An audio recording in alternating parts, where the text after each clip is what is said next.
શ્રી જ્ઞાનીબેન ઠાકોરના અધ્યક્ષસ્થાને જિલ્લા વિકાસ સંકલન અને દેખરેખ નિયંત્રણ દિશા સમિતિની બેઠક યોજાઈ। દરેક ક્ષેત્રમાં મહિલાઓની ભાગીદારી વધે તથા મહિલા સશક્તિકરણ, આત્મનિર્ભરતા અને વ્યસન મુક્તિ તરફ લોકોને આગળ વધવા અનુરોધ કરતા સાંસદ શ્રી જ્ઞાનીબેન ઠાકોર જિલ્લામાં પ્રાકૃતિક ખેતીનો વ્યાપ વધે તથા ખેડૂતોને પ્રોત્સાહન મળી રહે તે જરૂરી તેવું જિલ્લા કલેક્ટર શ્રી મિહિર પટેલનું બયાન।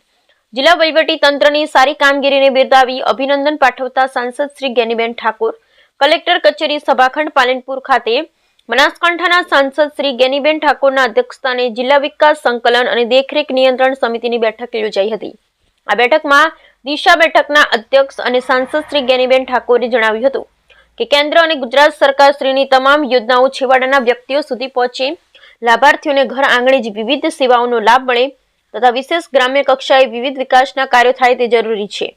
આ દિશા બેઠકમાં સરકાર શ્રીની વિવિધ યોજનાઓ અંતર્ગત થયેલ કામગીરી બાબતે ચર્ચા કરી હતી। આ બેઠકમાં સાંસદ જ્ઞાનીબેન ઠાકોરે જિલ્લા વહીવટી તંત્રની સારી કામગીરીને બિરદાવી અભિનંદન પાઠવ્યા હતા।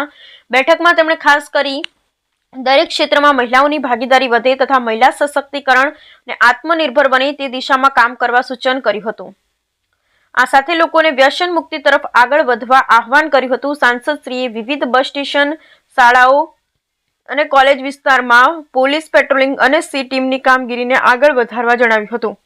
આ સાથે પાણી પુરવઠા વિભાગમાં જે ગેરકાયદેસર કનેક્શન હોય તો તેને ત્વરિત દૂર કરવા જણાવ્યું હતું।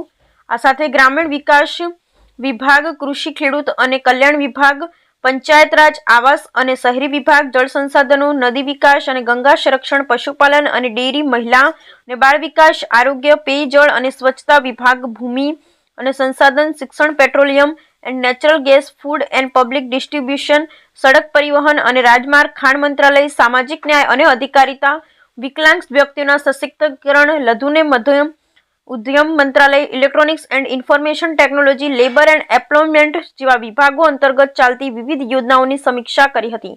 દિશા બેઠકમાં જિલ્લા કલેક્ટર શ્રી મિહિર પટેલે જણાવ્યું હતું કે જિલ્લાના ખારાશ પ્રદેશોમાં ખેડૂતોને પોતાની જમીન પર કયા પાક વાવી શકાય તેના માટે ખારાશ જમીનને પ્રયોગશાળા ચેક કરી ખેડૂતોને ઉપયોગી એવી પુસ્તિકાને પ્રકાશિત કરવા જણાવ્યું હતું। તેમણે જિલ્લામાં પ્રાકૃતિક ખેતીનો વ્યાપ વધે તથા ખેડૂતોને પ્રોત્સાહન મળી રહે તે દિશામાં કામ કરવા જણાવ્યું હતું। આ બેઠકમાં ઇન્ચાર્જ જિલ્લા વિકાસ અધિકારી શ્રી સીપી પટેલ સહિત સંબંધિત વિભાગના અધિકારી અને કર્મચારી ઉપસ્થિત રહ્યા હતા। Bureau report Ramjibhai Raigor, Kankrej, Banaskantha.